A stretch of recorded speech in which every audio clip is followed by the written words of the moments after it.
The Chennai shopping mall శ్రావణ సంబరం KG sale nakshi jewellery Mela flat 50% of.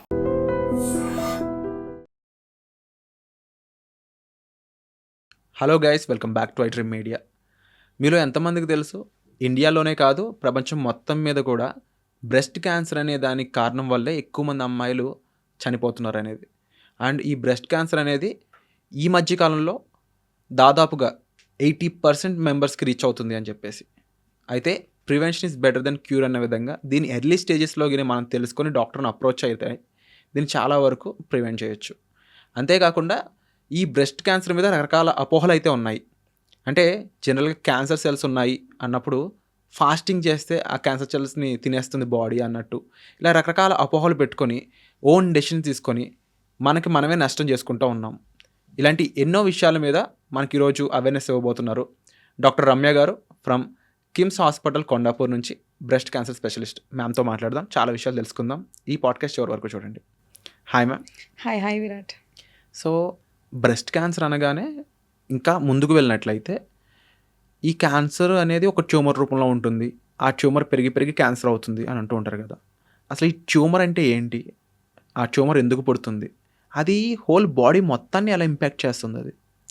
So మన body is made up of tissues. అంటే మనకు రకరకాల అవయవాలు ఉన్నాయి, వాటిలో టిష్యూస్ ఉన్నాయి, టిష్యూస్లో కణాలు ఉన్నాయి. సో బేసిక్ బిల్డింగ్ బ్లాక్ మన బాడీలో కణాలు, సెల్స్ అంటాం ఇంగ్లీష్లో. సో ఈ సెల్స్ అన్నవి నార్మల్గా ఒక కంట్రోల్డ్ గ్రోత్ ప్యాటర్న్లో ఉండాలి. సో వాటి న్యాచురల్ ఏజింగ్ ప్రాసెస్ ఉంటుంది. కొన్నిటికి ఏజ్ అంటే లాంగ్ లైఫ్ ఉంటుంది, కొన్ని ఫ్రీక్వెంట్గా రీప్లేస్ అవుతూ ఉంటాయి. సో కొన్నిసార్లు ఏమవుతుందంటే ఈ సెల్స్ ఆ ప్రోగ్రామింగ్ నుంచి బయటకు వస్తాయి. అప్పుడు దే ఓవర్ గ్రో. అండ్ అప్పుడు ఆ ఓవర్ గ్రో అయినప్పుడు ఒక గ్రూప్ ఆఫ్ సెల్స్ ఫామ్ అవుతే దాన్ని ట్యూమర్ అంటాం. So tumours can be either non cancerous or cancerous. ఇలా ఓవర్ గ్రో అవడానికి గల కారణాలు ఏమై ఉంటాయి? సో చాలా రకరకాల కారణాలు ఉంటాయి. అంటే కొన్నిసార్లు ఆర్గాన్ని బట్టి సర్వైకల్ క్యాన్సర్కి యూజువలీ హ్యూమన్ ప్యాపిలోమా వైరస్ కారణం. సో అలాగే కొన్ని గ్యాస్ట్రిక్ అంటే స్టమక్ క్యాన్సర్స్కి సివియర్ అసిడిటీ కానీ కొన్ని జెనెటిక్ కండిషన్స్ ఉండొచ్చు. అలాగే బ్రెస్ట్ క్యాన్సర్లో మల్టిపుల్ రీజన్స్ చెప్తాం. సో కొన్ని జన్యుపరమైన అంటే జెనెటిక్ రీజన్స్, కొన్ని ఎక్స్టర్నల్ ఫ్యాక్టర్స్ అంటే environmental factors, hormonal factors, lifestyle factors. So బ్రెస్ట్లో చాలా మటుకు మల్టిపుల్ ఫ్యాక్టర్స్ యొక్క ఇంపాక్ట్ ఉంటుంది. ఈ ట్యూమర్ అనేది అంటే ఈ సెల్స్ ఓవర్ సైజ్ అయ్యి ట్యూమర్ కింద ఫామ్ అవడానికి ఎన్ని రోజులు పడుతుంది, దాన్ని మనం తెలుసుకునే దానికి ఏదైనా సిమ్టమ్స్ ఉంటాయా? So actually different types of cancers different డ్యూరేషన్లో ఉంటాయి. కొన్ని స్లో గ్రోయింగ్ ట్యూమర్స్ నియర్లీ ఒక 2 to 3 years కిందటే మొదలయ్యి ఇప్పుడు మనకి ఒక గడ్డలాగా ఫామ్ అయ్యి సిమ్టమ్స్ కింద కనిపించవచ్చు. కొన్ని fast growing tumours, for example బ్రెస్ట్లో ట్రిపుల్ నెగటివ్ వెరైటీ అని ఉంటుంది. సో అది 6 months to 1 year లోపలే బిగిన్ అయ్యి then it will grow very fast. So duration అనేది అగైన్ బ్రెస్ట్లో అయితే సబ్ టైప్ మీద డిపెండ్ అవుతుంది. So symptoms and signs breast క్యాన్సర్లో చూసినట్టయితే మోస్ట్ కామన్గా మన ఇండియాలో పేషెంట్స్ వచ్చి ఆడవాళ్ళు గడ్డ చేతికి తగులుతుంది, మేము ఇలా స్నానం చేస్తుంటే సబ్బురుద్దుకున్నప్పుడు ఆ గడ్డ తాకిందని ఒకటి. రెండోది నిప్పుల నుంచి వాటర్ లాగా కానీ బ్లడ్ లాగా కానీ చూసారన్నది. ఇంకొకటి నిప్పుల్ లోపలికి వెళ్ళిపోవడం. సో అంటే పుట్టుకతో కొంతమందికి 2 నిప్పుల్స్ లోపలికి ఉంటాయి, దాన్ని ఇన్వర్టెడ్ నిప్పుల్స్ అంటాం. సో అది కాదు క్యాన్సర్కి లక్షణం. అప్పటిదాకా నార్మల్గానే ఉంటుంది, రీసెంట్గా వచ్చిన నిప్పుల్ లోపలికి వెళ్ళిపోతుంది. సో దీని నిప్పుల్ రిట్రాక్షన్ అంటాం, అది అవ్వచ్చు. కొంతమందికి పర్సిస్టెంట్గా ఒక ఏరియాలో రెడ్నెస్ ఉంటుంది, అంటే యాక్చువల్లీ లోపల ట్యూమర్ ఉంటుంది కానీ వాళ్ళకి చేతికి తాకేంత క్లియర్గా ఉండకపోవచ్చు ఆ లంప్. అది స్కిన్లో ఉన్న లింఫాటిక్స్ని బ్లాక్ చేసి ఒక ఏరియాలో thick and redness either of it ఏదైనా ప్రొడ్యూస్ చేయొచ్చు. కొన్నిసార్లు బాగా బ్రెస్ట్ పెద్దగా సైజులో ఉన్నప్పుడు కానీ, లేకపోతే ట్యూమర్ చిన్న సైజులో ఉండి చంకలోకి లింఫ్ నోడ్కి స్ప్రెడ్ అయింది అనుకోండి. సో ఆడవాళ్ళు చూసుకున్నప్పుడు వాళ్ళకి లింఫ్ నోడ్స్లో చంకల్లో కూడా గడ్డలాగా తెలియచ్చు. సో ఇవన్నీ science and symptoms of breast cancer. But ఇవన్నీ కూడా డెవలప్ అవ్వాలి అని అంటే మనకు యాక్చువల్లీ చాలా టైం పడుతుంది. ఆ 1 year లోపు యాక్చువల్లీ క్యాన్సర్ లోపల ఉన్నా బ్రెస్ట్లో ఉన్నా సరే సిమ్టమ్స్ అన్నవి ఏవి ఉండకపోవచ్చు కూడా. అంటే ఈ ట్యూమర్ అనేది వచ్చిన 1 year వరకు తెలియదు అని మీరు అంటున్నారు కదా. ఈ మధ్యకాలంలో సిమ్టమ్స్ అండ్ సైన్స్ ద్వారా వాళ్ళు డాక్టర్ని కన్సల్ట్ చేసినా చేయకపోయినా కానీ వాళ్ళకి తెలిసే సిమ్టమ్స్ అనేవి ఆ గడ్డ ఎంతవరకు ఉంది ఏంటి అనేది. ఈ విషయం పక్కన పెడితే ఈ ట్యూమర్ అనేది ఈ దశలో బాడీలో ఏ ఆర్గాన్స్ని ఇంపాక్ట్ చేయడానికి ఎక్కువ స్కోప్ ఉంటుంది. న్యూరాన్స్ మైండ్‌కి సంబంధించిన విషయాలను ఏమైనా ఇంపాక్ట్ చేయడానికి ఎక్కువ స్కోప్ ఉంటుందా? సో, యాక్చువల్లీ బాడీలో ఎలా గ్రో అవుతుంది అనేది అగైన్ బ్రెస్ట్‌లో మనకి సబ్ టైప్ మీద డిపెండ్ అవుతుంది. Even triple negative variety even 5 millimetres ఉన్నా సరే చంకలో ఉన్న లింఫ్ నోడ్స్‌కి స్ప్రెడ్ అవ్వచ్చు. వెరీ రేర్‌లీ ఒక సెంటీమీటర్, 1.5 సెంటీమీటర్ ఉన్న ట్యూమర్స్ అదర్ బాడీ పార్ట్స్‌కి వెళ్ళొచ్చు. బట్ జనరల్లీ ఏంటంటే ట్యూమర్ సైజ్ పెరిగే కొద్దీ ఒక 3-4 సెంటీమీటర్స్ దాటిన తర్వాత అగ్రెసివ్ సబ్ టైప్ అయితే కనుక అప్పుడు అదర్ బాడీ పార్ట్స్‌కి వెళ్తుంది. సో న్యూరాన్స్‌ని స్పెసిఫిక్‌గా అఫెక్ట్ చేస్తుందనంటే ఒకవేళ బ్రెయిన్‌కి స్ప్రెడ్ అవుతే అప్పుడు డెఫినెట్‌గా మనకి బ్రెయిన్ రిలేటెడ్ సిమ్టమ్స్ వస్తాయి. బట్ స్పెసిఫిక్‌గా మీరు అంటే పేషెంట్‌కి ఇంకేమన్నా సిమ్టమ్స్ తెలుస్తాయా? ఈ బ్రెస్ట్‌లో సిమ్టమ్స్ కాకుండా వాళ్ళకి ఏదైనా అవేర్‌నెస్ వస్తుందని అది అడుగుతున్నారు. అలా అయితే కనుక ఏది తెలీదు. సో మనకలా తెలీదు కాబట్టే సిమ్టమ్స్ అండ్ సైన్స్ లేకున్నా సరే ఇయర్లీ వన్స్ స్కాన్ చేసి చెక్ చేయించుకోవాలి. ప్రతి ఒక్కరు కామన్‌గా ఈ టెస్ట్ యాహ్! చేయించుకోవాలి. అయితే ఈ ట్యూమర్ ఏదైతే ఉందో ఇది ఓవర్ గ్రోన్ సెల్స్ అని మీరు అంటూ ఉన్నారు కదా! ఈ సెల్స్ అనేవి మిగిలిన బ్లడ్ సెల్స్‌ని గానీ లేకపోతే అసలు ఈ సెల్స్ ఎలా బతికుంటాయి? జనరల్‌గా డెడ్ సెల్స్ కాదు ఇవి. వెరీ మచ్ అలైవ్ సెల్స్ అని వెరీ మీరు మచ్ ఒకసారి అలైవ్ అన్నారు. సెల్స్. ఇవి బ్లడ్ సెల్స్‌ని గానీ వాటితో ఎలా ఇంటరాక్ట్ అవుతాయి. ఇంటరాక్ట్ అవుతా ఉంటాయి. అండ్ హ్యూమన్ బాడీలో అక్కడ ఉన్న ప్లేస్ నుంచి అది తన ఓవర్ పవర్ ఎలా చూపిస్తా ఉంటుంది? సో మనకి నేను ఇందాక మీకు మనం మాట్లాడుకుంటున్నప్పుడు చెప్పాను. సో సెల్స్ అన్నవి చాలా ప్రోగ్రామింగ్ ఫాలో అవుతూ ఉంటాయి normal body cells. So tumour అన్న వర్డ్ కన్నా మనం క్యాన్సర్ అన్న వర్డ్ వాడదాం. ఎందుకంటే okay. Tumour benign non cancerous అవ్వచ్చు, క్యాన్సరస్ కూడా అవ్వచ్చు. సో నేను స్పెసిఫిక్‌గా చెప్పేది ఏంటంటే క్యాన్సర్ క్యాన్సర్ గురించి. ట్యూమర్. క్యాన్సర్. సో క్యాన్సర్‌లో ఆ సెల్స్ ఫస్ట్ కెపాసిటీ ఏమొస్తుందంటే వాటికి అవి ప్రోగ్రామింగ్ అంటే న్యాచురల్ ప్రోగ్రామింగ్ ఒకవేళ అవి అవుట్ ఆఫ్ కంట్రోల్ గ్రోత్ ఎక్కువ అవుతున్నాయి అంటే బాడీ వాటిని న్యాచురల్ డెత్ మెకానిజం అపోప్టోసిస్ అంటాం దానిలోకి తీసుకెళ్ళడానికి ట్రై చేస్తుంది. బట్ ఈ సెల్స్ ఏంటంటే because of some genetic mutations ఆ సెల్ లోపల ఉన్న డిఎన్ఏ కొన్ని చేంజెస్ మార్పుల వల్ల అది ఆ న్యాచురల్ డెత్ మెకానిజంని ఎస్కేప్ అవుతుంది. So escaping apoptosis first thing. రెండోది ఏంటంటే అది తన ఓన్ న్యాచురల్ గ్రోత్ సిగ్నల్స్ని తయారు చేసుకోగలుగుతారు. కొన్ని tumours they can manufacture or they can get support from growth signals అవంతట అవే. ఇమ్యూనిటీ మన body immunity suppress growth signal suppress చేద్దాం అనుకుంటే వాటిని కూడా ఎస్కేప్ అయ్యి ఓవర్కమ్ చేస్తుంది. సో ట్యూమర్ తన ఓన్ బ్లడ్ సప్లై కూడా ఇండ్యూస్ చేసుకుంటుంది. Okay. నియో యాంజియోజెనసిస్ అంటాం. ఇది ఎలా పాసిబుల్ అవుతుంది? సో అగైన్ ఆ జన్యుపరమైన మార్పులు. సో రకరకాల జీన్స్ ఉంటాయి మన every cell of the body. So coding అనేది సేమ్ ఉంటుంది. సపోజ్ ఒక ఎక్స్ మ్యూటేషన్ బ్రెస్ట్ గ్లాండ్ సెల్లో వస్తే బ్రెస్ట్ క్యాన్సర్ వస్తుంది. అదే ఎక్స్ మ్యూటేషన్ ఒవేరియన్ సెల్లో వస్తే బ్రెస్ట్ క్యాన్సర్ రాదు అక్కడ. వేరే అక్కడ ఏమి రాకపోవచ్చు కూడా. సో మన హోల్ బాడీలో ఉన్న సెల్స్ అన్నిట్లోనూ సేమ్ డిఎన్ఏ ప్రోగ్రామింగ్ ఉంటుంది, జీన్స్ సేమ్ ఉంటాయి. సో బ్రెస్ట్ గ్లాండ్ సెల్స్లో గ్రోత్ కి ఇండ్యూస్ చేసే ఏ రిలేటెడ్ జీన్స్ ఉంటాయో వాటిల్లో కనుక మార్పు వస్తే ఇలాంటి పాసిబిలిటీస్ ఉంటాయి. సో ఇవే కాకుండా క్యాన్సర్ సెల్స్ ఏంటంటే ఒక చోట నుంచి అంటే మనకి వేలు ఊడిపోవట్లేదు, ఇక్కడే అతుక్కుని ఉంది, అంతే కదా. సో ఎలా? Because cell binding, cell to cell adhesion అంటాం. Cell to cell adhesion molecules ఒక సెల్ ఇంకో సెల్కి అతుక్కుని అలాగే ఉండాలి. సో ఇవేంటంటే అక్కడి నుంచి డిస్కోహెసివ్ అంటే ఒక సెల్ ఇంకో సెల్కి అతుక్కునే ఆ నేచర్ని కూడా అవి ఓవర్కమ్ చేసి ఒక చోటి నుంచి బ్లడ్లో కానీ లింఫాటిక్స్లో కానీ చేరి అక్కడి నుంచి వేరే ఆర్గన్స్కి వెళ్ళి అక్కడ మళ్ళీ సర్వైవ్ అవుతాయి. అక్కడ వాటికి కావాల్సిన నెసరీ ఎన్వైరన్మెంట్ క్రియేట్ చేసుకుని అక్కడ సర్వైవ్ అవుతాయి. హ్యూమన్ బాడీ పనిచేసే న్యాచురల్ సిస్టమ్ని పాడు చేస్తుంది, ఆ సిస్టమ్ని బ్రేక్ చేస్తుందని చెప్పొచ్చా? అంటే ఈవెన్చువల్లీ అవుతుంది. బట్ అవేంటంటే న్యాచురల్ కంట్రోల్స్ అన్నిటిని they escape and they go out of control, grow out of control and spread to other parts. Not only అది స్ప్రెడ్ అవ్వడమే కాకుండా సపోజ్ లంగ్కి వెళ్ళింది అనుకోండి, ఆ లంగ్లో కూడా సర్వైవ్ అవుతాయి క్యాన్సర్ సెల్స్. ఓకే. మనం అదే కనుక natural normal breast gland tissue తీసుకెళ్ళి లంగ్లో పెడితే అక్కడ గ్లాండ్ టిష్యూ సర్వైవ్ అవ్వదు. కానీ ఈ క్యాన్సర్ సెల్స్ అవంతటా అవే దే హ్యావ్ దట్ కెపాసిటీ అక్కడికి వెళ్ళి వాటి ఓన్ గ్రోత్ సిగ్నల్స్, వాటి ఓన్ బ్లడ్ సప్లై క్రియేట్ చేసుకుని అక్కడ సర్వైవ్ అవుతాయి. మనం ఎందుకు భయపడుతున్నాం అసలు క్యాన్సర్ అంటే? బికాస్ ఒక చోటి నుంచి ఇంకో చోటికి స్ప్రెడ్ అయ్యి అక్కడ కూడా గ్రో అయ్యి అల్టిమేట్లీ మన అదర్ ఆర్గాన్స్ని టేక్ ఓవర్ చేసి షట్ డౌన్ చేసే నేచర్ క్యాన్సర్కి ఉంటుంది కదా.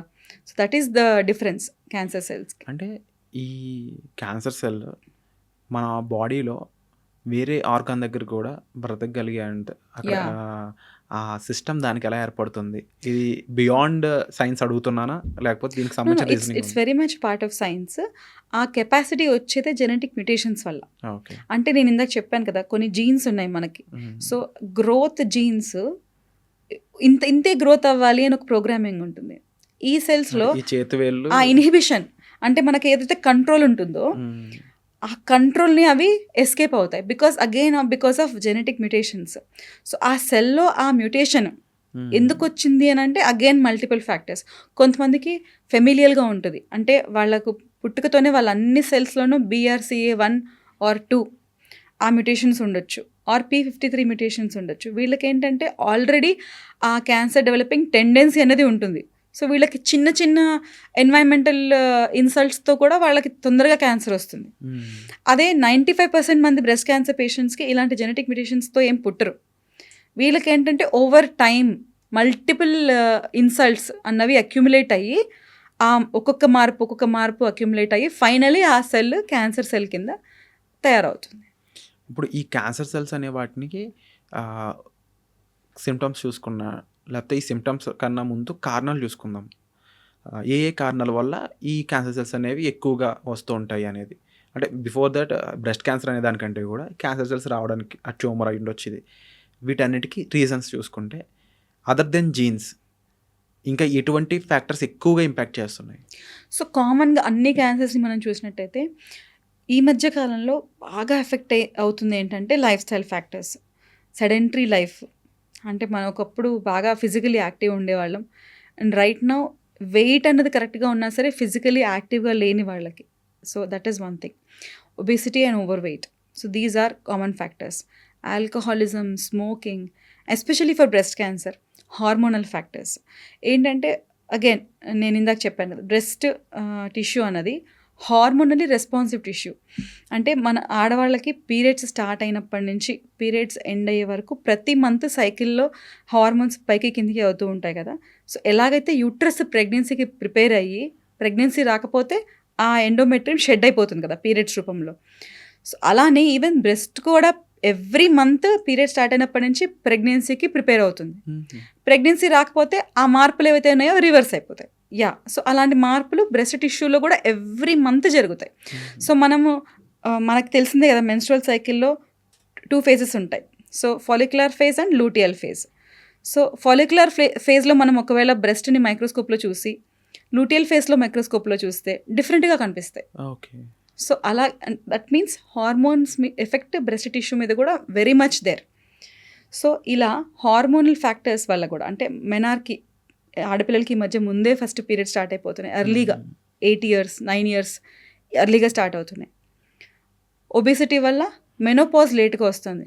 ఇన్ఫ్యాక్ట్ కొంతమంది ఏజింగ్, న్యాచురల్ యాంటీ ఏజింగ్ ఇట్లాంటివి అనుకుని చెప్పి అండ్ దెన్ మెనోపాజ్ అయిన తర్వాత కూడా హార్మోన్ రీప్లేస్మెంట్ థెరపీ తీసుకున్న వాటికి కూడా ఆ హార్మోన్స్ ఎఫెక్ట్ బ్రెస్ట్ మీద ఉంటుంది.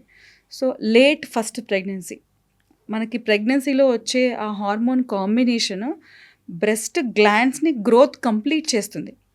So last trimester of pregnancy అంటే మనకి 8th month 9th month వరకు కూడా బ్రెస్ట్ గ్రోత్ 80% అయి ఉంటుంది. ఫస్ట్ ప్రెగ్నెన్సీలో మనకి ఆ 8th 9th monthలో ఆ హార్మోనల్ ఎన్వైరన్మెంట్ అప్పుడు మాత్రమే బ్రెస్ట్ గ్లాండ్లో ఉన్న సెల్స్ మెచ్యూర్ అవుతాయి. సో అప్పటిదాకా నియర్లీ 80% గ్రోత్ ఎంతో కొంత ఇమ్మెచ్యూరిటీలో ఉంటాయి. ఆ ఇమ్మెచ్యూరిటీ ఉన్న cells they are more prone for cancers. So అందుకే ఎవరైతే పిల్లలు లేకుండా ఉంటారో, లేట్ ప్రెగ్నెన్సీ ఉంటుందో, పిల్లలకి పాలు ఉంటారో, సో వీళ్ళల్లో బ్రెస్ట్ క్యాన్సర్ మిగతా అంటే అవి ఉన్న వాళ్ళకన్నా లేని వాళ్ళకి ఎక్కువ క్యాన్సర్ చూస్తూ ఉంటాం. అంటే ఈ పాయింట్స్ అని విన్నప్పుడు ఏమనిపిస్తుంది నాకు అంటే, ఏ కారణం చేత అయినా ఏ విధంగా అయినా కూడా బ్రెస్ట్ క్యాన్సర్ రావడానికి పాసిబిలిటీ ఎక్కువ ఉంది. చాలా పాసిబిలిటీస్ ఎక్కువ ఉన్న క్యాన్సర్ ఇదేమో అనిపిస్తూ ఉంది నాకు. అన్ని ట్యూమర్స్కి అలానే అంటే ఏదో ఒక ఫ్యాక్టర్స్ ఉంటాయి. For example cervical cancer. So ఒకప్పుడు ఒక 7-8 years back cancer cervix was the most common cancer in women in India. Okay. భారతదేశంలోను ప్లస్ డెవలపింగ్ కంట్రీస్, లో హ్యూమన్ డెవలప్మెంట్ ఇండెక్స్ ఉన్న కంట్రీస్లో హ్యూమన్ ప్యాపిలోమా వైరస్ ద్వారా వచ్చే cervical cancer used to be the most common cancer. So తర్వాత awareness పెరిగింది. మనం రెగ్యులర్గా ప్యాప్ స్మియర్స్ చేయడం వల్ల ముందే ప్రీ క్యాన్సర్ స్టేజ్లోను కనిపెట్టేసి అర్లీగా ట్రీట్మెంట్ చేయడం వల్ల ఆ క్యాన్సర్ ఇన్సిడెన్స్ అంటే నెంబర్ ఆఫ్ క్యాన్సర్స్ డిటెక్ట్ చేయడము ప్లస్ క్యాన్సర్ వల్ల డెత్ బాగా తగ్గిపోయాయి. బ్రెస్ట్ క్యాన్సర్ ఏ స్టేజ్లో ఉన్నప్పుడు ఎలాంటి రిఫ్లెక్సెస్ ఉంటాయి? లైక్ హెయిర్ మీద ఇంపాక్ట్, లేకపోతే ఐ సైట్ మీద, లేకపోతే టేస్ట్ మీద?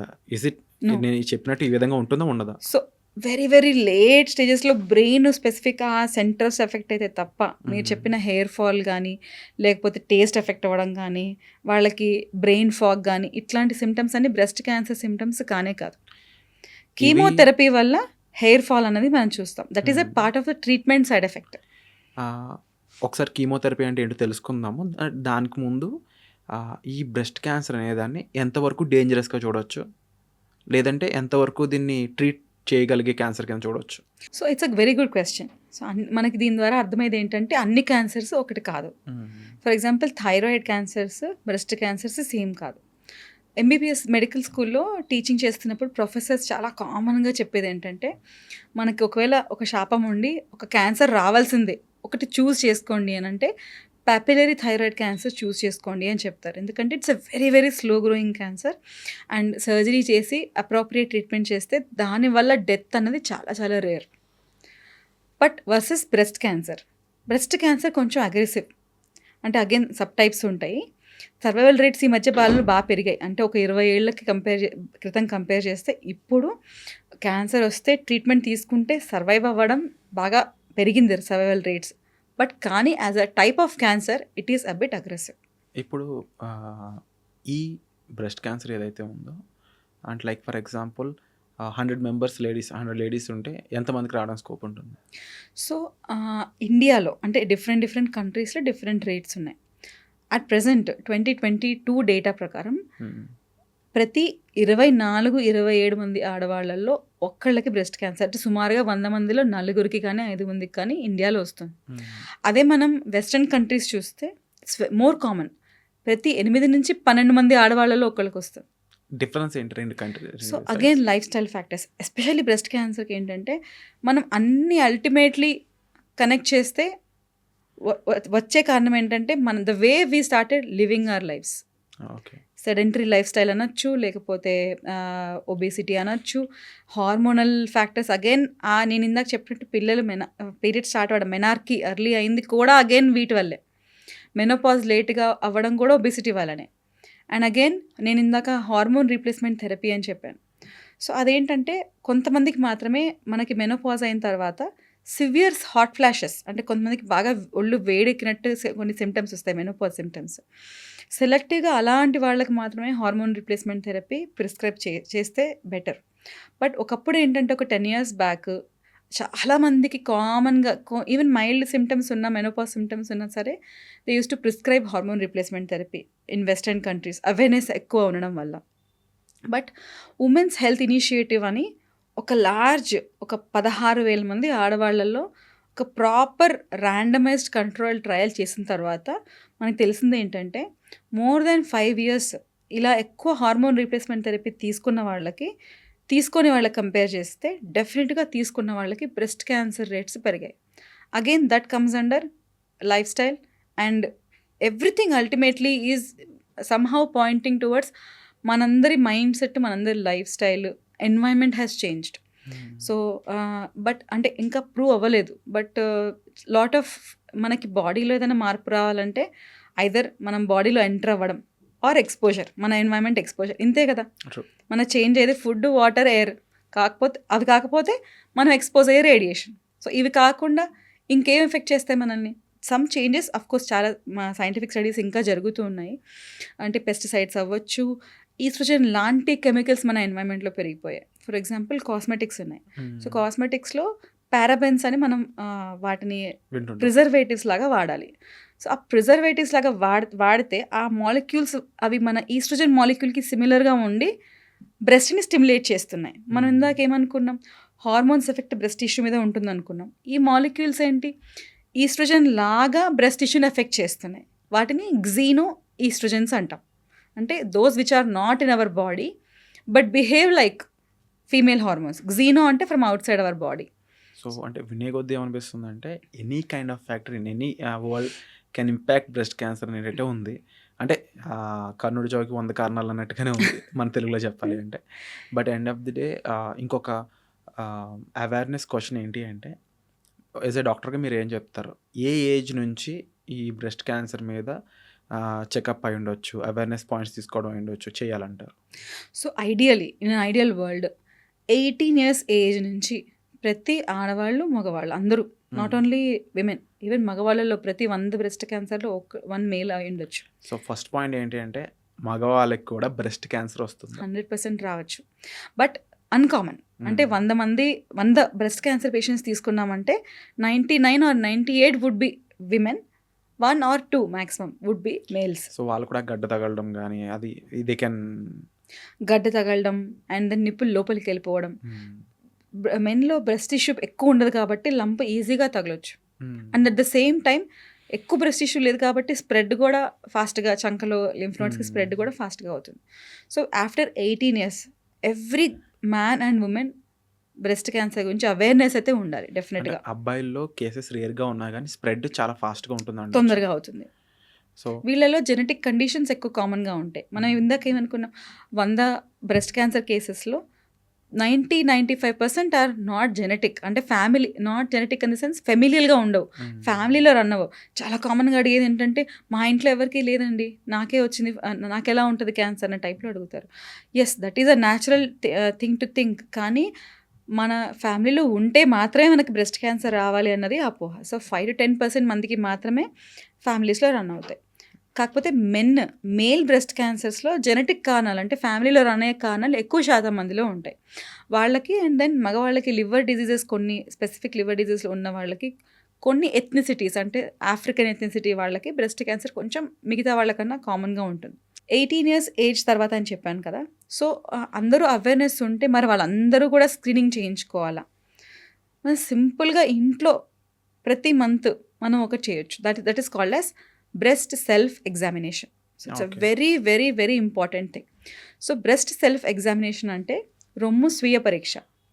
ఆడవాళ్ళు మగవాళ్ళు ఎవ్రీ మంత్ వాళ్ళ ఓన్ హ్యాండ్స్ తోటి బ్రెస్ట్ని ఎగ్జామిన్ చేసుకుని ఏమన్నా అనుమానమైన, అంటే ఇందాక నేను చెప్పినట్టు గడ్డల్లాగా కానీ, నిప్పులు లోపలికి వెళ్ళిపోవడం కానీ, నిప్పుల నుంచి వాటర్ లాగా బయటికి రావడం కానీ, పర్సిస్టెంట్గా రెడ్గా ఒక ఏరియా ఉండడం కానీ, స్కిన్ మనకి ఆరెంజ్ తొక్కలాగా గట్టిగా అవ్వడమైనట్టు అని ఇట్లాంటివైనా కనిపిస్తే వెంటనే డాక్టర్ దగ్గరికి రావాలి.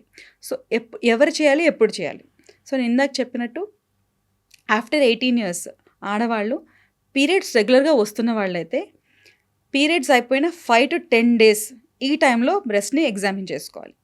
పీరియడ్స్ ఇర్రెగ్యులర్గా ఉన్నా, పీరియడ్స్ ఆగిపోయినా, లేకపోతే మగవాళ్ళైనా fixed day of every month, say for example నేను first Sunday of the month examine చేసుకుందాము అని డిసైడ్ అయిన తర్వాత, సో ప్రతి మంత్ గుర్తుపెట్టుకుని క్యాలెండర్లో రిమైండర్ పెట్టుకొని బ్రెస్ట్ ఎగ్జామిన్ చేసుకోవాలి. ఎందుకంటే ఇది ప్రాక్టీస్ చేయడం చాలా important.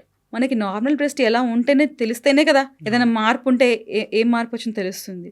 So very very important, మనం నేర్చుకోవాల్సిన చాలా చాలా ఇంపార్టెంట్ థింగ్ అనమాట. 2 steps ఉంటాయి. ఫస్ట్ స్టెప్ ఏంటంటే అండ్రెస్ చేసుకుని అద్దం ముందు నుంచుని ఇన్స్పెక్షన్, అంటే మన కళ్ళతోటి ఫస్ట్ చూసుకోవాలి.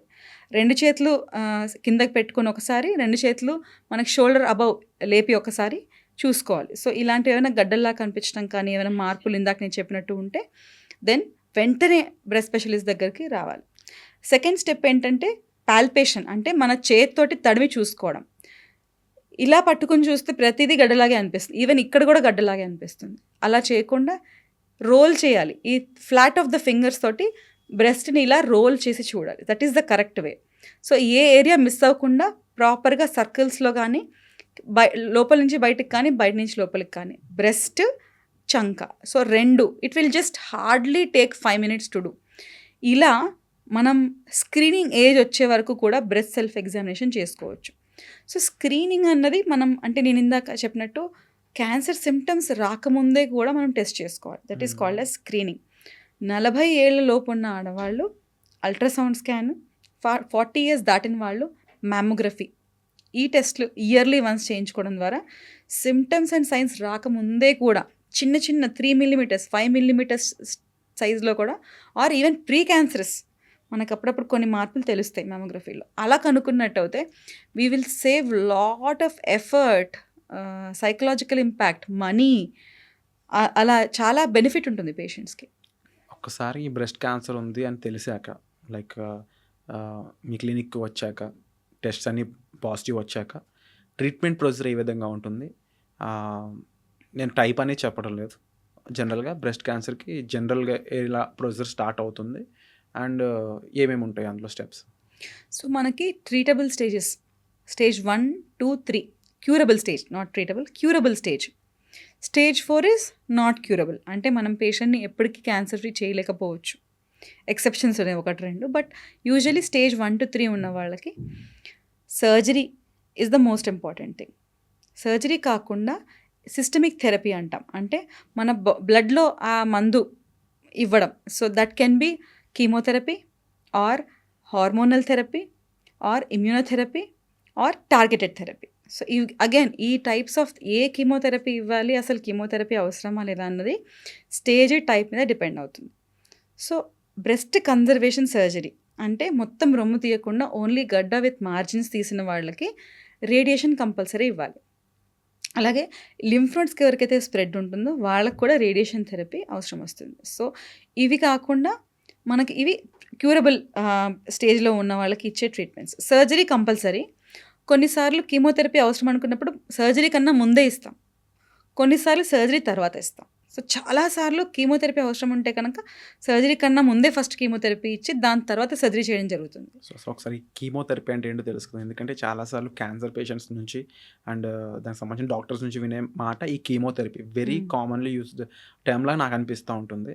సో ఒకసారి ఆడియన్స్ కోసం కీమోథెరపీ అంటే ఏంటి, ప్రొసీజర్ ఏముంటుంది, అది జనరల్గా ఓరల్గా ఉంటుందా, ఎలా ఉంటుంది? సో కీమోథెరపీ అనగానే అందరికీ భయం. ఫస్ట్ కీమో అంటే కెమికల్, థెరపీ అంటే treatment. So we are treating cancer with chemicals. Intention ఏంటి? To kill the cancer cells.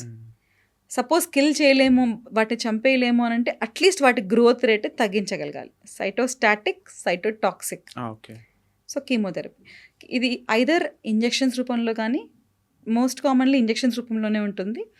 Stage 4లో ఉన్న వాళ్ళకి కొన్నిసార్లు టాబ్లెట్స్ రూపంలో ఇవ్వడం జరుగుతుంది. సో ఇంజెక్షన్స్ ఇచ్చినప్పుడు మనం డైరెక్ట్గా మనం వెయిన్స్లో ఆ కీమోథెరపీ డ్రగ్ ఇంజెక్ట్ చేస్తాం కదా.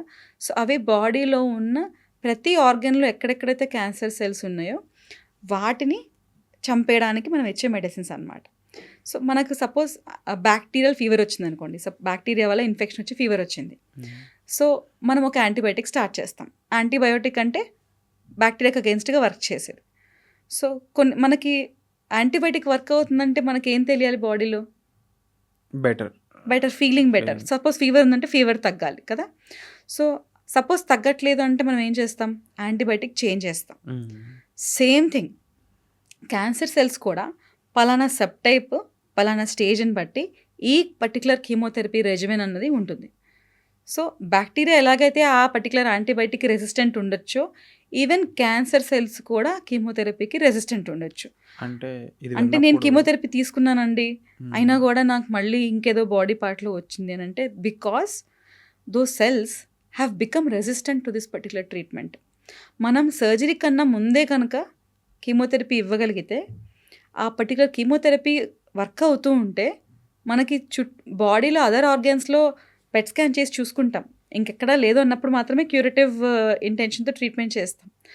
సో రెస్పాన్స్ అవుతుందా లేదా అని తెలుసుకునే పద్ధతే నియో అడ్జువెంట్ కీమోథెరపీ. అంటే అది వర్క్ అవుతే మిగతా చోట్ల ఎలాగైతే తగ్గాలో అలా బ్రెస్ట్లో కూడా ట్యూమర్ మాయమైపోతూ వస్తుంది మెల్లగా.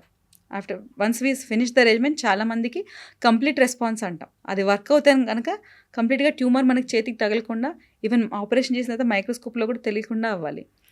అలా కాకుండా రెస్పాండ్ అవ్వట్లేదు అని అంటే మనకి బ్రెస్ట్లో కూడా ప్రైమరీ ట్యూమర్ తగ్గకుండా ఉంటుందన్నమాట. అలాంటప్పుడు సెకండ్ లైన్ రెజిమెన్ అవసరమని తెలుసుకోవాలి.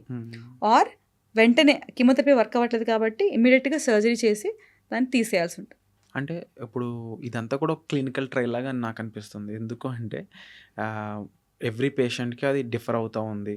అగైన్ కీమోథెరపీలో కూడా టెస్ట్ చేసి అది వర్క్ అవుతుందా అవ్వట్లేదా అంటే ఇప్పుడు ఒక ఫీవర్ వచ్చింది, బాడీ హీట్ అవుతూ ఉంటుంది, క్రోసిన్ వేసుకున్నారు, కూల్ అయింది, కామ్ అయింది బాడీ. ఇట్లా కాకుండా మనం కీమోథెరపీలో మీరు ఇంజెక్షన్ అనొచ్చు, లేకపోతే ఇచ్చాక అది వర్క్ అవుతుందో లేదో కూడా ఇండివిజువల్గా సో మీరు తెలుసుకోవాల్సి యాక్చువల్లీ ఉంటుంది. అడిగిన క్వశ్చన్ చాలా రెలవెంట్. క్లినికల్ ట్రయల్ కాదు, మనకు ఆల్రెడీ క్లినికల్ ట్రయల్స్ అయ్యి గైడ్ లైన్స్ వచ్చేస్తాయి. అంటే పిఆర్ హెర్2 నెగిటివ్ ఉంటే, సపోజ్ ట్రిపుల్ నెగిటివ్ అయితే ఇది ఫస్ట్ లైన్ కీమోథెరపీ. ఇది వర్క్ అవ్వకపోతే ఇది కూడా యాడ్ చేయొచ్చు. సపోజ్ ఇంత Ki-67 ఇండెక్స్ ఉంటే మనకి పలానా ప్లాటినం కాంపౌండ్స్ కూడా వర్క్ అవుతాయి, ఈ ఏజ్ ఉంటే వర్క్ అవుతాయి అని మనకు ఆల్రెడీ క్లినికల్ ట్రయల్స్ అయ్యి గైడ్ లైన్స్లో వచ్చిన తర్వాతనే ఆ ట్రీట్మెంట్ పేషెంట్స్కి ఇవ్వడం జరుగుతుంది. Clinical trial setting completely different. అంటే మనం ఒక మందుని ఏదైనా నిజంగా ఇది పని చేస్తుందా లేదా అని టెస్ట్ చేసే పద్ధతి క్లినికల్ ట్రయల్స్. ఆ క్లినికల్ ట్రయల్స్ అని అయిన తర్వాత అవి ఎఫెక్టివ్ అని ప్రూవ్ అయిన తర్వాత మాత్రమే పేషెంట్స్కి ఆ ప్రొఫైల్ని బట్టి ఇవ్వడం జరుగుతుంది. బట్ ఈ పేషెంట్లో అది 100% అట్లానే వర్క్ అవ్వాలి అన్నది కూడా గ్యారంటీ లేదు. సో బట్ చాలా మటుకు వర్క్ అవుతుంది. వర్క్ అవ్వని కేసెస్ ఎన్ని ఉండే ఛాన్స్ ఉంది? వర్క్ అవ్వనప్పుడు అంటే పర్సంటేజ్ చెప్పడం అగైన్ డిఫరెంట్ సినారియోస్, మనకి చాలా పర్మిటేషన్స్ అండ్ కాంబినేషన్స్ వస్తాయి. వర్క్ అవ్వనప్పుడు ఇమీడియట్లీ సర్జరీ చేయడం కానీ, అంటే క్యూరేటివ్ పేషెంట్ స్టేజ్లో ఉన్న పేషెంట్స్కి, ఆర్ సెకండ్ లైన్ ఉంటాయి డిఫరెంట్ సబ్ టైప్స్కి, ఆ సెకండ్ లైన్కి షిఫ్ట్ అవ్వడం కానీ జరుగుతుంది. సో క్యాన్సర్ క్యూరబుల్ స్టేజ్లో ఉన్నప్పుడు అంటే లాస్ట్ ఆప్షన్ ఏంటి, సర్జరీ అయినా? సర్జరీ అయితే క్యూరబుల్ స్టేజ్లో కంపల్సరీ చేయాల్సిందే. సర్జరీ లేకుండా అయితే క్యూరేటివ్ స్టేజెస్లో ప్రస్తుతానికి బ్రెస్ట్ క్యాన్సర్ ట్రీట్మెంట్ అనేది లేదు. అంటే కంప్లీట్గా క్యాన్సర్ రిమూవల్ అనేది సర్జరీ ద్వారానే పాసిబుల్ అవుతుంది. కరెక్ట్. ప్రైమరీ ట్యూమర్లో మనకు బ్రెస్ట్లోను చంకలోను curative final treatment surgery only. అందరికీ కానీ సర్జరీ అయినంత మాత్రాన మొత్తం మాస్టెక్టమీ చేయాలి అన్నదేమీ లేదు. చాలాసార్లు మనం బ్రెస్ట్ని సేవ్ చేసి ఓన్లీ ఆ ట్యూమర్ని కూడా తీయచ్చు. అండ్ చంకల్లో కూడా ముందే స్ప్రెడ్ అయి ఉంటే యాక్సిలరీ క్లియరెన్స్ అంటాం, అంటే లింఫ్ నోడ్ డిసెక్షన్ మొత్తం చేస్తాం. అలా కాదు, స్ప్రెడ్ అవ్వలేదు, N0 స్టేజ్లో ఉంది అని అంటే సెంటినల్ నోడ్ బయాప్సీ అని చేస్తాం. అంటే ఆపరేషన్ టైంలో మనం ఒక డై ఇంజెక్ట్ చేసి ఫస్ట్ లింఫ్ నోడ్కి స్ప్రెడ్ అవుతుందో ఆ పర్టికులర్ లింఫ్ నోడ్ని మనం ఆపరేషన్ టైంలోనే తీసి during surgery it self we will look at it under microscope. It is called as frozen analysis, frozen section analysis. So అప్పుడే మనం యాక్చువల్లీ చంకలోకి స్ప్రెడ్ అయిందా, మనకి సపోజ్ స్కాన్ల ద్వారా తెలియట్లేదండి, N0 అంటే స్ప్రెడ్ అయినట్టుగా అనిపించట్లేదు, కానీ కన్ఫర్మ్ చేసుకోవాలి అని అంటే డ్యూరింగ్ సర్జరీ డై ఇచ్చి we take those lymph nodes and then examine under microscope. It is called as frozen analysis. ఇప్పుడు క్యూర్ చేయలేని స్టేజ్లో ఉన్న వాళ్ళ గురించి మాట్లాడుకుందాం. వీళ్ళ స్టేజ్లో అంటే ఈ ట్రీట్మెంట్ అనేది వర్కౌట్ అవుతుంది అని మీకు ఏదైనా గైడ్లైన్స్ ఉన్నాయా? యా, డెఫినెట్గా. సో స్టేజ్ 4లో కూడా అగైన్ మనకి బ్రెస్ట్ క్యాన్సర్లో estrogen receptor, progesterone receptor, HER2 new, Ki-67 ఈ 4 ఫ్యాక్టర్స్ అందరికీ కామన్గా చేస్తాం. సో ఈ 4 ఫ్యాక్టర్స్ ప్రకారం అండ్ వాళ్ళ సిమ్టమ్స్ ఏంటి, కొంతమంది స్టేజ్ 4 వాళ్ళు నార్మల్గా ఉంటారు, అసలు చూడడానికి వీళ్ళకి ఏదైనా రోగం ఉందా అనేటట్టుగా ఉంటారు. కొంతమంది స్టేజ్ 4 వాళ్ళకి బాగా డిజీజ్ బర్డెన్ ఎక్కువ ఉండడం వల్ల ఆయాసం, డిపెండ్స్ ఆన్ ద ఆర్గన్, వాళ్ళకి సిమ్టమ్స్ ఉంటాయి. సో ఏ సబ్ టైపు వాళ్ళకి సిమ్టమ్స్ ఏమున్నాయి వీటిని బట్టి ట్రీట్మెంట్ ఉంటుంది. మన ఇంటెన్షన్ ఆఫ్ ట్రీట్మెంట్ ఏంటి, ప్రొలాంగింగ్ ద లైఫ్, అంటే ఎంత సాధ్యమైతే అన్ని ఏళ్ళు వాళ్ళ లైఫ్ ప్రొలాంగ్ చేయడం. అండ్ దెన్ సపోర్టివ్ ట్రీట్మెంట్, అంటే ఒకళ్ళకి బాగా లంగ్స్లో నీరు చేరిపోయి వాళ్ళకి ఆయాసం ఎక్కువ వస్తుంది అనుకోండి, మనం ఆ లంగ్లోంచి వాటర్ తీస్తే they will feel comfortable. So as long as they live వాళ్ళ లైఫ్ కంఫర్టబుల్గా చేయడము and as much as possible వాళ్ళ లైఫ్ ప్రొలాంగ్ చేయడం. Because every added year, every added month is beneficial for the patient as well as their family. ఎందుకంటే cancer diagnosis ఎమోషనల్గా చాలా drain చేస్తుంది పర్సన్ని, ఫ్యామిలీని. చాలాసార్లు అన్ఎక్స్పెక్టెడ్గా, అంటే ముసలి వాళ్ళలో కాకుండా, అంటే ఎల్డర్లీ ఏజ్ అలా కాకుండా, ఈవెన్ ద యావరేజ్ ఏజ్, నేను చూసే యావరేజ్ ఏజ్ 35 to 40 మధ్యలో ఉన్న ఆడవాళ్ళని మేము కిమ్స్ కొండాపూర్ హాస్పిటల్లో చాలా కామన్గా ట్రీట్ చేస్తున్నాం. సో ఇమాజిన్ ఒక lady who is just started being independent and working in office, ఆవిడకి చిన్న పిల్లలు ఉంటారు, వాళ్ళకి క్యాన్సర్ డయాగ్నోసిస్ అన్నది ఆ టైంలో ఎన్ని రకాలుగా ఇంపాక్ట్ చేస్తుంది. సో చిన్న చిన్న పిల్లలు ఉంటారు, కొన్నిసార్లు ఆ పిల్లలకి ఈవెన్ అర్థం చేసుకోవడానికి, even if their mother lives for another 5 years, it is very much beneficial big for those kids. So stage 4లో పేషెంట్స్ మరి క్యూర్ చేయలేం కదా, ఎందుకు ట్రీట్ చేయాలి అని అంటే, no, it is very much important. As much as possible life prolong చేయాలి వాళ్ళకి. ఇలా లాస్ట్ స్టేజ్లో ఉన్న వాళ్ళని త్రోట్ ట్రీట్మెంట్ ఎంతకాలం జాగ్రత్తగా చూసుకోవచ్చు, లేదంటే హ్యాపీగా హెల్తీగా చూడడానికి స్కోప్ ఉంటుంది, దానికంటూ స్పెసిఫిక్ పీరియడ్ ఏమన్నా ఉందా, లేదంటే it depends on the depends on person? Patient to patient, again subtype. It can be minimum 2 years up to 5 years. Even hormone positive tumours నేను I have seen during my training almost 10-12 years వాళ్ళు బోన్స్లో spread అయిన వాళ్ళు ఇంకా ఏమీ symptoms లేకుండా normal life lead చేసిన వాళ్ళు నేను చాలామందిని చూశాను. అవేంటంటే చాలా slow growing ER positive, hormone positive sub types అనమాట. అంటే ట్యూమర్ ఎప్పటి నుంచో వాళ్ళకు ఉండింది and then that has spread to bones spread అయ్యాక వాళ్ళకి డయాగ్నోజ్ అయింది. అప్పటి నుంచి వాళ్ళు హార్మోన్ థెరపీ తీసుకుంటున్నప్పుడు they are still alive. So I have, but that is a little bit rare. So usually 2 to 5 years, 6 years ఇలా మనం లైఫ్ ప్రొలాంగ్ చేయొచ్చు. ఈ బ్రెస్ట్ క్యాన్సర్ అనేది ఇన్ కేస్ బ్రెయిన్కి ఆర్ బోన్కి రీచ్ అయితే అప్పుడు సిచ్యువేషన్ ఏంటి, అది ఎండ్ గేమ్ అనొచ్చా దాన్ని? ఇంకా సో దాన్ని స్టేజ్ 4 అంటాం. అంటే బ్రెస్ట్ కాకుండా చంకలో లింఫ్ నోడ్స్ కాకుండా, సో మన బ్రెస్ట్కి lymph nodal draining area axilla అంటే అండర్ ఆర్మ్-పిట్ లింఫ్ నోడ్స్, ఈ 2 ఏరియాస్ కాకుండా అగైన్ ఇంటర్నల్ మెమరీ నోడ్స్ ఉంటాయి, అవి కాకుండా ఇంకెక్కడికి స్ప్రెడ్ అయినా దాన్ని ఆటోమేటిక్గా మనం స్టేజ్ 4 అంటాం. కొన్ని ER positive tumours limited bone అంటే లెస్ దాన్ 3 బోన్ ఏరియాస్కి వెళ్తే అవి curable, stage 4 but curable, very very very very few. But ఇవి కాకుండా లంగ్స్కి వెళ్ళినా, మల్టిపుల్ బోన్స్కి వెళ్ళినా, అంటే మోర్ దాన్ 3 బోన్ సైడ్స్కి వెళ్ళినా, ఈఆర్ నెగటివ్ ట్యూమర్స్ బోన్స్కి వెళ్ళినా, లంగ్స్కి వెళ్ళినా, ఇంకెక్కడ కడుపులో లివర్కి వెళ్ళినా, ఎక్కడికి వెళ్ళినా సరే ఇట్ బికమ్స్ స్టేజ్ 4. అది it's not curable in general. Ma'am, ఇప్పటి వరకు ఇన్ని క్వశ్చన్స్ నేను అడగడానికి మెయిన్ రీజన్ ఏంటి అంటే, ఈ ట్రీట్మెంట్ అయి ఉండొచ్చు, సిమ్టమ్స్ అయి ఉండొచ్చు, దానికి ముందు అసలు ఈ ట్యూమర్ గురించి, ఆ ట్యూమర్లో అంటే సెల్స్ ఏంటి, ఇవన్నీ ఇంత సైంటిఫిక్ ప్రొసీజర్ దగ్గర నుంచి కామన్ క్వశ్చన్స్ ఇవన్నీ అడగడానికి మెయిన్ రీజన్. రీసెంట్గా నేను బ్రెస్ట్ క్యాన్సర్ గురించి వింటున్న కొన్ని స్టేట్మెంట్స్ అన్నమాట. ఏంటి అంటే, బ్రెస్ట్ క్యాన్సర్ సంబంధించి నేను ఇంటర్మీడియట్ ఫాస్టింగ్ చేసి తగ్గించుకున్నాను, ఫాస్టింగ్ చేస్తే క్యాన్సర్ సెల్స్ని కూడా తినేస్తుంది బాడీ, ఇలాంటి స్టేట్మెంట్స్ ఉన్నప్పుడు మరి డాక్టర్స్ ఏంటి బ్రెస్ట్ క్యాన్సర్ గురించి ఎంత అవేర్నెస్ ఎందుకు క్రియేట్ చేస్తారని డౌట్ వచ్చింది. దానివల్లే దీంట్లో ఉన్న సైన్స్ ఏంటి, ప్రొసీజర్ ఏంటి, హ్యూమన్ ఎనాటమీ ఎలా ఉంటుంది, ఇవన్నీ తెలుసుకున్నా. బట్ మీరు చెప్పండి, ఇప్పుడు ఈ స్టేట్మెంట్ మీకు ఎలా అనిపిస్తుంది? ఇంటర్మీడియట్ ఫాస్టింగ్తో బ్రెస్ట్ క్యాన్సర్ పోతుందా? సో మనందరం మనుషులం. సో ఒక పర్సన్ సాఫ్ట్వేర్ చదువుకుని, అంటే ఆ పర్టికులర్ కంప్యూటర్ సైన్స్ చదువుకుని హీఈస్ డూయింగ్ సాఫ్ట్వేర్ ఇంజనీర్గా తన వర్క్ చేస్తున్నారు. అలా డాక్టర్స్ ఏంటంటే they have studied the scientific data, అంటే మనకు ప్రాపర్గా tested medicines. So breast cancer ఒకప్పుడు if you see like 50-60 years back breast cancer వస్తే ఓవరీస్ తీసేస్తే వర్క్ అవుతుంది అని they found out. Okay, ovaries తీసేస్తే ఎందుకు కొన్ని ట్యూమర్స్లో వర్క్ అవుతుంది, కొన్ని ట్యూమర్స్లో వర్క్ అవ్వట్లేదు. అలా ఇన్క్విజిటివ్గా స్టార్ట్ అయ్యి, ఓకే ఓవరీ నుంచి హార్మోన్స్ వస్తున్నాయి, హార్మోన్స్ వల్ల బ్రెస్ట్ క్యాన్సర్ పెరుగుతుంది, అండ్ దెన్ వీటి వల్ల అని ప్రాపర్గా ట్రయల్ సెట్టింగ్స్లో సైంటిఫిక్ స్టడీస్ ప్రూవ్ చేస్తే then it comes into guide lines.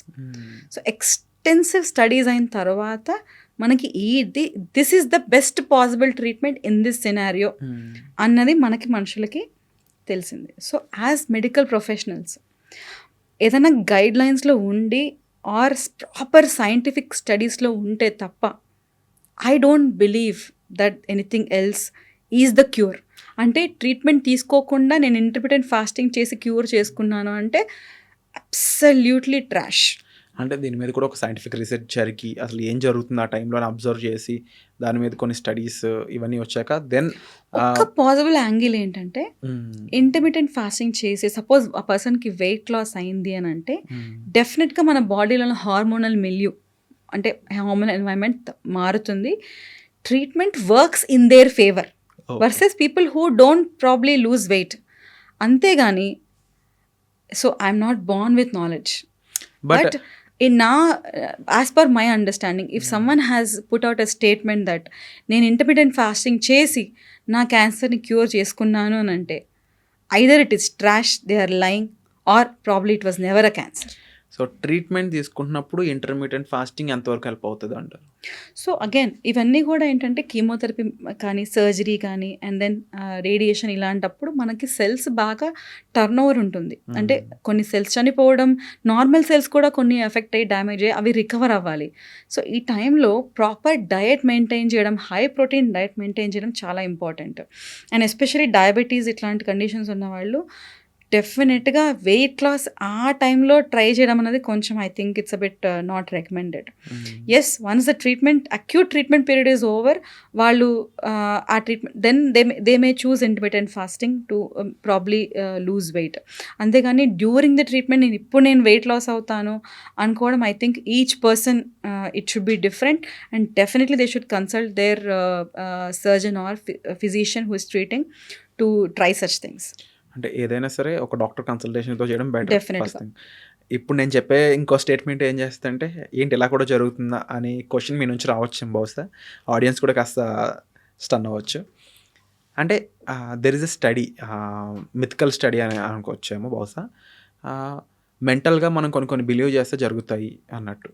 రీసెంట్గా వెస్ట్రన్ కల్చర్ నుంచి వచ్చిన కొన్ని విషయాలు ఏంటి అంటే, నువ్వు మేనిఫెస్ట్ చేయగలిగితే బాడీలో ఉన్న ఫిజికల్ ఇష్యూస్ని సాల్వ్ చేసుకోవచ్చు. ఎగ్జాంపుల్, ఈ ట్యూమర్ని, ఈ క్యాన్సర్ని కూడా నువ్వు బలంగా అనుకుంటే క్యూర్ చేసుకోవచ్చు అనేది. ఇలా జరిగిన కేసెస్ కూడా ఉన్నాయని చెప్పేసి కొన్ని కేస్ స్టడీస్ కూడా చెప్తున్నారు. లైక్ బోన్ మ్యారో అనేది డిస్ఫంక్షన్ అయినప్పుడు through manifestation, through brain skills, నీ థాట్స్, పవరు, దాంతో హీ క్యూర్డ్ సంథింగ్ అని చెప్పేసి. So is it works in breast cancer అని క్వశ్చన్ అడుగుదాం అనుకుంటున్నాను. It's very very pertinent, very important question. ఇక్కడ ఫస్ట్ నేను 2 స్టేట్మెంట్స్ చెప్తాను. Even God doesn't help who don't help themselves, first thing. Second thing ఏంటంటే, there is a psychological basis for every physical disease. So మనకి ఎట్లయితే medical science ఉందో, psychology ఏం చెప్తుందంటే ప్రతి ఫిజికల్ డిసీజ్కి ఒక సైకలాజికల్ బేసిస్ ఉంటుంది. Okay, so first statement meaning ఏంటంటే, సపోజ్ ఒక lady breast cancer, same stage, same subtype, same age, అంతా సిమిలర్ ఉందనుకుందాం. ఆ లేడీ విల్ పవర్ బాగా ఉందనుకుందాం. అంటే so she very much positive and చెప్పిన ట్రీట్మెంట్ టైంకి తీసుకుని, సో షీఈ్ ఫాలోయింగ్ ఎవ్రీథింగ్ పాజిటివ్గా, నేను బాగా బయటకు వస్తాను దీనిలో నుంచి అని అనుకుంటున్న ఒక లేడీ, అన్నీ సేమ్ ఉన్న ఇంకో లేడీ, నా వల్ల అవ్వద్దు, నేను చనిపోతాను అన్న మైండ్ సెట్లో ఇంకొక lady. Definitely, the lady who has more willpower and who is positive will definitely have better outcomes. Okay? So, but goodiga, I will not take any treatment, I will cure this through my manifestation ante matram, I don't think it is practically possible. So for that, the statement is, even God doesn't help who don't help themselves. So just because we are medical people, at least I definitely believe in God, and I definitely believe in miracles curing. But miracle. How the miracle happens? You should let the miracle happen. Miracle is not by not undergoing treatment. Sometimes the miracle is through the surgeon whom you have met. Okay. A good surgeon who knows what to do. Sometimes there are precancerous conditions ఉన్నాయి. అవి టైంకి కనిపెట్టి అసలు ఆ పేషెంట్ని ప్రాపర్గా surgery చేసి అది తీస్తే అదే మిరకల్. ఏమీ చేయకుండా నేను ఇంట్లో కూర్చొని ధ్యానం చేస్తాను, నాకు క్యూర్ అవుతుంది అంటే, even God will not help. Second thing, definitely there is a psychological basis for physical disease. So అది it's not just unproven, it's not a myth. There are lot of studies which show that chronic anxiety leads to certain diseases. So ఇట్లాంటివన్నీ డెఫినెట్గా those psychological basis, if we also work on those simultaneously, definitely there will be better outcomes. And ఇప్పుడు ఈరోజు మనం ఈ పాడ్కాస్ట్లో discuss చేసిన విషయాలు కాకుండా, is there any other thing that can cause breast cancer? So I think pretty much మనం అన్నీ మాట్లాడేసుకున్నాం. అంటే జెనెటిక్స్ మాట్లాడాము, హార్మోనల్ ఫ్యాక్టర్స్ మాట్లాడాము, అండ్ ఎన్వైరన్మెంటల్ ఫ్యాక్టర్స్. ఒక్కటి ఏంటంటే రేడియేషన్. ఒకటి చాలా టూ థింగ్స్ నేను, ఒకటి మ్యామోగ్రఫీ అండ్ బయాప్సీ, రెండింటి గురించి నేను కామన్ మిత్స్ గురించి చెప్తాను. సో మ్యామోగ్రఫీ అన్నది మనం చెస్ట్‌కి ఎట్లయితే ఎక్స్‌రే చేస్తామో అలా బ్రెస్ట్‌కి ఎక్స్‌రే చేయటం. ఇది ఒక it's a method to look at the breasts లోపల ఏమైనా ప్రాసెస్ జరుగుతుందా అని ప్రీ క్యాన్సరస్ కానీ క్యాన్సర్ కానీ చూసే ఒక టెస్ట్.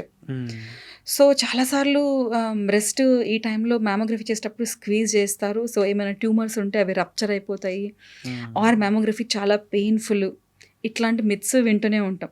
ఒక వీడియో బాగా వైరల్ అయింది.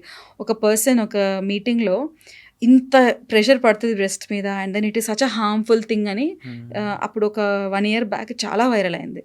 It's an absolute myth. Breast is a 3 dimensional organ. దాన్ని 2D ఇమేజ్లో పెట్టడానికి or for that matter 3D imaging రావాలన్నా సరే mild compression, so proper trained technician ఉంటే mammography is definitely not painful. First thing. ఇంకోటి ఏంటంటే మ్యామోగ్రఫీ ఎక్స్రే కదా, so ఈ రేడియేషన్ వల్లనే బ్రెస్ట్ క్యాన్సర్ వస్తుంది అన్నది. సో 10,000 ఎక్స్రేస్ మ్యామోగ్రఫీస్ మనం చేస్తే ఒక పర్సన్కి నో 10,000 సపోజ్ 10,000 పీపుల్కి times mammography has been done. So పర్సన్కి 10,000 మ్యామోగ్రఫీస్ ఎప్పుడు అయ్యే ఛాన్సే లేదు. Definitely for every 10,000 mammographies done suppose yearly once చేస్తే ది అట్రిబ్యూటబుల్ రిస్క్ అంటాం, అంటే the amount of cancer that can be attributed because of the radiation of mammography is hardly 9 to maximum people have seen it is up to 20-30%. అంతే. అది కూడా 10,000 మ్యామోగ్రఫీస్లో 9 to 10, that to little bit of the risk is attributed to the radiation because of mammography. కానీ benefit ఎంత? సుమారుగా 1,000 to 1,500 breast cancer detect చేసాం. అంతమందిని చనిపోకుండా వాళ్ళకి కాపాడగలిగిన టెస్ట్ అది మ్యామోగ్రఫీ. సో ఇది other then this one, biopsy అనే దాని గురించి ఎక్కువ వింటూ ఉంటాము. అండ్ చాలామంది బయోప్సీ గురించి మాట్లాడినప్పుడు చాలా ఎమోషనల్ అయిపోతూ ఉంటారు. బయోప్సీ అనగానే cancer. Same biopsy in layman's అంటే non medical people's minds biopsy ఎప్పుడు చేస్తారు అని అంటే ఇది క్యాన్సర్ అని అనుమానం ఉంటే మాత్రమే చేస్తారు. Again that is a myth. మనకి క్యాన్సర్ అయినా, బినైన్ ఫైబ్రోఅడినోమా అంటే నాన్ క్యాన్సరస్ ఫైబ్రోఅడినోమా అయినా, ఫిల్లోయిడ్స్ ట్యూమర్ అయినా సరే మనం బయోప్సీ ద్వారానే అది ఎటువంటిది అని 100% చెప్పగలుగుతాం. సో క్లినికల్ హిస్టరీ ఎగ్జామినేషన్ అంటే మనం వాళ్ళని క్వశ్చన్స్ అడగడం, ఎన్ని రోజుల నుంచి ఉంది, ఏంటి, చేతికి ఎలా తాగుతుంది దాన్ని బట్టి, ప్లస్ అల్ట్రాసౌండ్ మ్యామోగ్రఫీని బట్టి, ఎంఆర్ఐని బట్టి ఇది క్యాన్సర్ అవ్వచ్చు అవ్వకపోవచ్చు అని సుమారుగా ఒక 90-95% వరకు చెప్పగలుగుతాం. 100% ఇది ఏంటి అని చెప్పాలి అంటే బయోప్సీ చేయాల్సిందే. సో ఈవెన్ నాన్ క్యాన్సరస్ పీపుల్కి కూడా బయోప్సీ అన్నది చేస్తాం. కానీ ఇంకొకటి ఏంటంటే ఓవర్ మెనీ డెకేడ్స్ ఈ మిత్ మాత్రం అసలు మన ఎస్పెషల్లీ ఇండియన్ బ్రెయిన్స్లో నుంచి కల్చరల్గా వెళ్ళలేదు. ఏంటి అని అంటే బయోప్సీ చేసినప్పుడు క్యాన్సర్ రప్చర్ అయ్యి ఇది వేరే చోటికి స్ప్రెడ్ అవుతుంది. ఎలా ఉంటుంది ప్రొసీజర్ అసలు బయోప్సీ అంటే? సో బయోప్సీ చేసిన మాత్రమే బ్రెస్ట్ క్యాన్సర్ వేరే చోటికి స్ప్రెడ్ అయిపోదు. మనం ఏమి చేయకున్నా సరే స్ప్రెడ్ అయిపోతుంది. And biopsy is the only way to confirm whether it is cancer or not and what type of cancer it is. So biopsy అంటే ఏంటంటే మనం ఆ గడ్డలో నుంచి ముక్కలు తీయడం, అంటే small bits. Surgical procedure? No it's non surgical. బేసిక్గా ఒక చిన్న 5 mm ఇన్సిషన్ ఇచ్చి ఆఫీస్లోనే చేస్తాం. అంటే అల్ట్రాసౌండ్ రూమ్లో కానీ చిన్నగా ఉంటే అల్ట్రాసౌండ్ స్కాన్ గైడెడ్ దాని ద్వారా కానీ, బాగా పెద్దగా ఉంటే బ్లైండ్గా కూడా చేయొచ్చు. ఒక 5 mm లోకల్ అనస్థీసియా ఇచ్చి 5 mm చిన్న కట్టించి బయాప్సీ గన్స్ ఉంటాయి, ఆ గన్ తోటి చిన్న బిట్స్ తీసేస్తే వితిన్ 3 days ఆ స్కిన్ ఏరియా మనకి హీల్ అవ్వడం స్టార్ట్ అయిపోతుంది. ఆ బిట్స్ అన్నవి మైక్రోస్కోప్లో చూస్తే మనకు అది ఎటువంటిది అన్న విషయం తెలుస్తుంది. సో బయాప్సీ వల్ల క్యాన్సర్ స్ప్రెడ్ అవుతుంది అన్నది మిత్. బయాప్సీ చేయకుండా మనం అసలు ప్రూవ్ చేయలేం. మెయిన్ పాయింట్ కొన్ని ఇంటర్వ్యూస్ చూసినప్పుడు నాకు అనిపించేది ఏంటంటే బయోప్సీ అనగానే చాలా ఎమోషనల్ అవ్వడం వాళ్ళు. ప్రతిసారి నేను బయోప్సీకి వెళ్ళినప్పుడు ఆ ప్రొసీజర్ అండర్గోన్ అయినప్పుడు అని చెప్పేసి వాళ్ళు చెప్తున్నప్పుడు చాలా సర్జికల్ ప్రొసీజర్ ఏమైనా ఇన్వాల్వ్ అన్నిసార్లు బయోప్సీ అవ్వదండి. అంటే వాళ్ళు చెప్తున్న పాయింట్స్లో ఇది కొంచెం పెయిన్ఫుల్ ప్రొసీజర్ అని డౌట్ వస్తూ ఉంటుంది. Is it true? No, breast biopsy అన్నది అన్లెస్ కొన్ని రేర్ సిచ్యువేషన్స్లో స్కిన్ ఇన్ఫిల్ట్రేషన్ ఉన్నా, మజిల్ ఇన్ఫిల్ట్రేషన్ ఉన్నా అప్పుడు రేర్గా కొంతమందికి పెయిన్ రావచ్చు. కానీ బయోప్సీ ప్రొసీజర్లో అదర్వైజ్ ఇట్స్ మనం లోకల్ అనస్థీసియా, స్కిన్ సెన్సేషన్ ఉంటుంది, స్కిన్ సెన్సేషన్ బ్లాక్ చేయడానికి లోకల్ అనస్థీసియా, అక్కడే మత్తుమంది ఇవ్వడం స్కిన్ దగ్గర, and then only cut is made and then అక్కడి నుంచి బయాప్సీ తీస్తాం. బ్రెస్ట్ లోపల ఇట్ ఈస్ నాట్ మనకి సొమాటిక్ సెన్సేషన్ అనేది ఉండదు. సో అన్లెస్ మజిల్కి అతుక్కుపోయి ఆర్ స్కిన్కి బాగా అతుక్కుపోయి ఉండి అది కదిలినప్పుడు పెయిన్ వస్తే తప్ప బయాప్సీ చేయడం వల్ల ఇది 95% మందికి పెయిన్ రాదు. ఓకే. సో ఓవరాల్గా బ్రెస్ట్ క్యాన్సర్ మీద అవేర్నెస్ పాయింట్స్ అనేవి చాలామందికి రీచ్ అవుతున్నాయి ఇప్పుడు. అండ్ ఇక్కడ మెయిన్గా ఓవరాల్ ప్లాట్ మొత్తం ఏంటి అంటే దీని మీద అవేర్నెస్ వెళ్ళి ప్రతి ఒక్కరు కూడా వీళ్ళనంత వరకు హ్యాపీ సేఫ్ లైఫ్ లివ్ చేయాలనేది. సో ఈ పాడ్కాస్ట్ ఫైనల్ స్టేట్మెంట్గా ఆడియన్స్కి ఏం చెప్తారు, ముఖ్యంగా ఉమెన్కి? సో బీ బ్రెస్ట్ అవేర్ అంటాను. అంటే ఏంటంటే బ్రెస్ట్లో ఏం డిసీజ్ వస్తాయి, బ్రెస్ట్ క్యాన్సర్ సిమ్టమ్స్ ఏంటి, స్క్రీనింగ్ ఎప్పుడు చేసుకోవాలి, ఈ అవేర్నెస్ అన్నది నన్ను అడిగితే స్కూల్ కరిక్యులంలోనే పెట్టేసేయాలి. Because it's become so common. ఎలాగైతే మనం డయాబెటీస్ గురించి ఈవెన్ పిల్లలకు కూడా ఈ మధ్య చాలామంది తెలుసు, డయాబెటీస్ గురించి, బీపీ గురించి, హార్ట్ ప్రాబ్లమ్స్ గురించి, హార్ట్ అటాక్ గురించి ఎలాగైతే మనం ఫ్రీగా మాట్లాడుకోగలుగుతున్నామో బ్రెస్ట్ ప్రాబ్లమ్స్ గురించి కూడా అంతే ఎక్స్టెన్సివ్గా, అంతే ఫ్రీగా మాట్లాడగలగాలి. I think if kids start being aware of cancers, especially women being aware of breast cancer, I think then we can save our cells from this breast cancer. One more thing is early detection saves lives. So ఎంత త్వరగా మనం దీన్ని కనిపెట్టగలిగితే అంత మనకు benefit ఉంటుంది. So it's very very important to detect these cancers in a very early stage.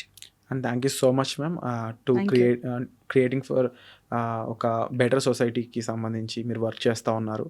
And definitely మీరున్న field అలాంటిది, దాని థీమ్ అలాంటిది. And we are proud of you. Thank you. And thank you so much. Thank you.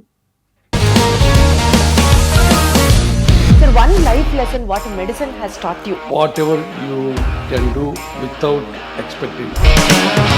But I really believe మన positive attitude ఉంటేనే మనం ఏదైనా సాధించగలం. గట్ని మనం కరెక్ట్గా డీల్ చేసినట్లయితే అది మనకి పాజిటివ్ హార్మోన్స్ని రిలీజ్ చేస్తుంది. షుగర్ వచ్చిన వాళ్ళ పరిస్థితి ఏంటి? పొట్ట దగ్గర పెరిగితే దాన్ని ఆండ్రాయిడ్ అంటారు, ఆండ్రాయిడ్ ఫోన్ కదా. అసలు థాట్స్ ఎందుకు వస్తాయి? బ్రెయిన్ డెడ్ అంటే దానికి ప్రపంచం అంతా కూడా కొన్ని నిర్దిష్టమైనటువంటి లక్షణాలు ఉన్నాయి. మానసికంగా ధైర్యంగా ఉంటే క్యాన్సర్ జయించవచ్చు. You are a doctor for a cause sir, అంతే. వాళ్ళకి వచ్చిన ఆదాయం కాకుండా ఫ్రీ సర్వీస్ ఎంతమందికో చేస్తుంది.